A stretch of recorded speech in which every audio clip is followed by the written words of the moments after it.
L'histoire de l'émancipation. Il était une fois un homme appelé Abraham Lincoln, le 16e président des États-Unis. Il détestait l'esclavage qui séparait les gens en fonction de leur couleur de peau. Il rêvait de mettre fin à cette injustice. Les gens l'aimaient pour sa gentillesse et son intelligence.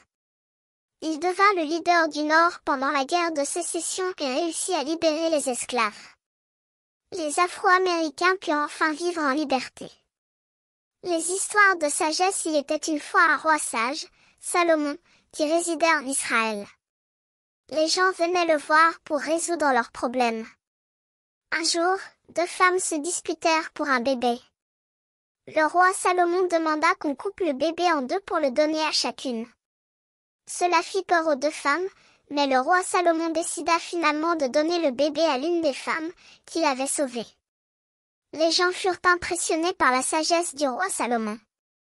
Le médecin africain. Il était une fois un médecin africain, Albert Schweitzer, qui se déplaça pour aider les gens qui souffraient de la fièvre et de la famine. Il construisit un hôpital et soigna les malades. Les gens l'aimaient pour son dévouement et sa compassion. Il reçut le prix Nobel de la paix pour son travail. La femme qui planta des arbres. Il était une fois une femme, Wangari Maathai, qui planta des arbres pour protéger l'environnement. Elle découvrit que la forêt avait disparu et que les animaux avaient disparu avec elle. Elle persuada les gens de planter des arbres pour protéger l'environnement. Les campagnes de plantation d'arbres se répandirent dans le monde entier et elle reçut le prix Nobel de la paix.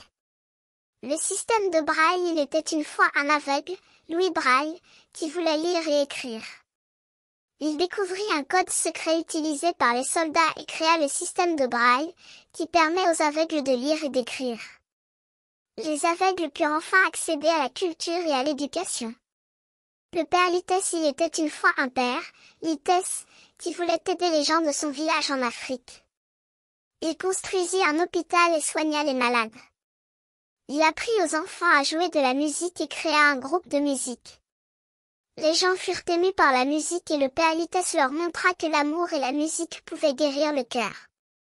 Marie Curie. Il était une fois une scientifique, Marie Curie, qui découvrit le radium. Elle étudiait jour et nuit pour comprendre les propriétés du radium.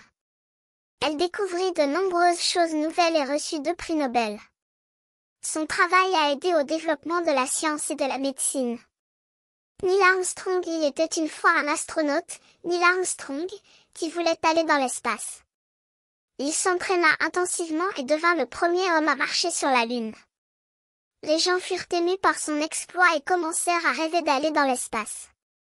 Marco Polo. Il était une fois un marchand italien, Marco Polo, qui voulait explorer la Chine. Il partit avec son père et découvrit de nouvelles cultures et de nouvelles technologies. Il fut invité au palais de l'empereur de Chine et voyagea à travers le pays.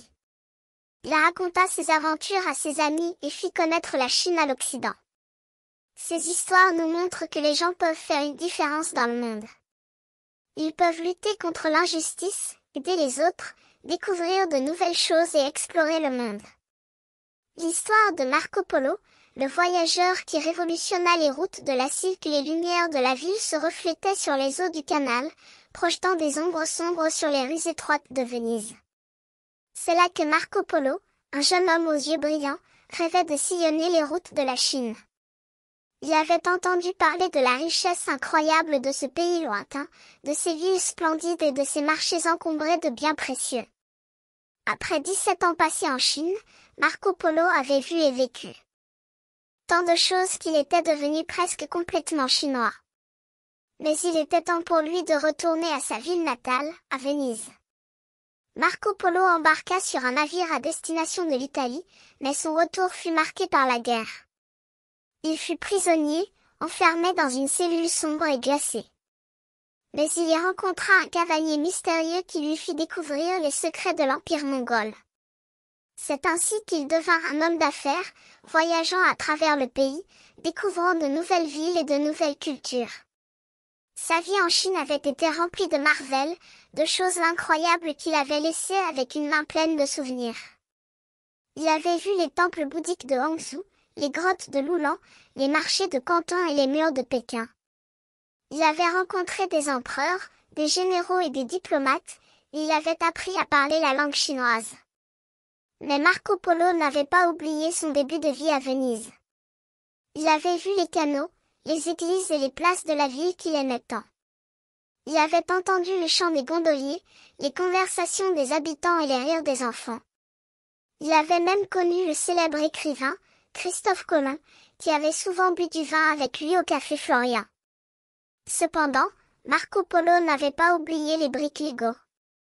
Il se souvenait de l'homme qui les avait créés, Gottfried Kirk Christensen, et de son rêve de faire des jouets amusants pour les enfants. Il se souvenait du jour où il avait construit son premier train avec des briques Lego, et de la joie qu'il avait éprouvée à les assembler. Les briques Lego, c'était plus que juste des jouets.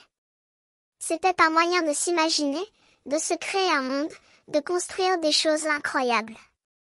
Les enfants pouvaient les utiliser pour construire des tours, des parcs et des châteaux, mais les adultes aussi pouvaient s'amuser avec elles.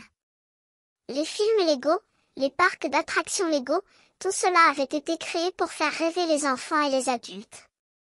Marco Polo s'était arrêté de parler, perdu dans ses souvenirs. Il se souvenait de la guerre, de la prison, des cavaliers mystérieux, des empereurs, des généraux et des diplomates. Mais il se souvenait aussi des briques Lego, de l'homme qui les avait créées et de l'amour qu'il avait pour les enfants. Il avait vu la Chine, il avait vu l'Italie, mais il avait également vu les briques Lego, ces petits morceaux de matière qui avaient changé la vie des enfants et des adultes pour toujours.